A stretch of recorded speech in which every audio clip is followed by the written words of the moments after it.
Tabitha travaille avec sagesse. Elle crée, vend, aide, économise, et dans tout ce qu'elle fait, elle reste humble. Elle comprend que même si elle travaille et gagne bien sa vie, elle a été créée pour être un soutien à son mari, pas seulement sur le plan émotionnel, mais aussi spirituel, moral et pratique. Pour elle, la réussite n'a de sens que si elle construit et non si elle divise.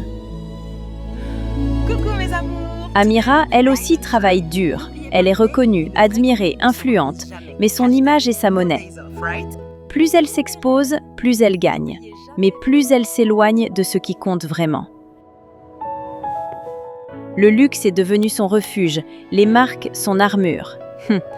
Elle aime dire en riant « L'argent de mon mari, c'est le nôtre. Mais mon argent, c'est pour moi. » Elle dépense vite, mais son cœur, lui, reste vide. Tabitha parle peu, mais ses mots guérissent. Elle écoute avant de répondre, comprend avant de juger. Et même quand elle est fâchée ou mécontente, elle choisit le silence plutôt que de blesser. Elle prie d'abord, parle ensuite. Pour elle, la paix dans le foyer vaut plus qu'avoir raison.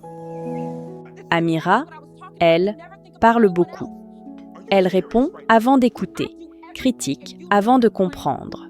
Ses mots deviennent des armes au lieu de ponts. Tu parles de respect. Mais qu'est-ce que tu as perdu dans cette maison?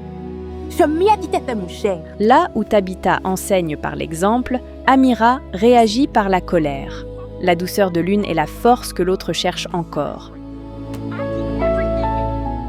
Tabitha comprend que si aujourd'hui les choses sont incertaines, demain Dieu peut tout changer. Elle ne s'inquiète pas du lendemain car elle sait que son avenir est entre les mains de celui qui ne se trompe jamais. Tu es la meilleure, Tabitha. Tu es ma force. Et sans toi, je n'aurais pas tenu. Amira, malgré tout ce qu'elle possède, ne trouve pas le repos. Elle a tout ce qu'il faut pour vivre, mais rien qui nourrisse son âme. Elle n'est jamais vraiment satisfaite. Il lui en faut toujours plus de vues, plus d'éloges, plus d'attention. Et parfois, pour garder cette image parfaite, elle fait des choses qu'elle sait ne pas plaire à Dieu, juste pour se sentir aimée, juste pour être vue. Les femmes doivent toujours honorer et soutenir leur mari. C'est la base du respect. Mais plus elle brille aux yeux du monde, plus son cœur s'assombrit à l'intérieur.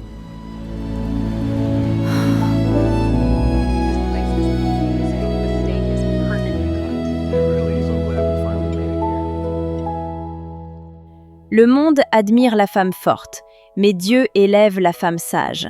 Être vertueuse ne veut pas dire être faible, parfaite ou sans défaut, mais être remplie de grâce et guidée par l'amour de Dieu. C'est choisir la paix plutôt que la fierté, la prière plutôt que la dispute, la sagesse plutôt que l'apparence.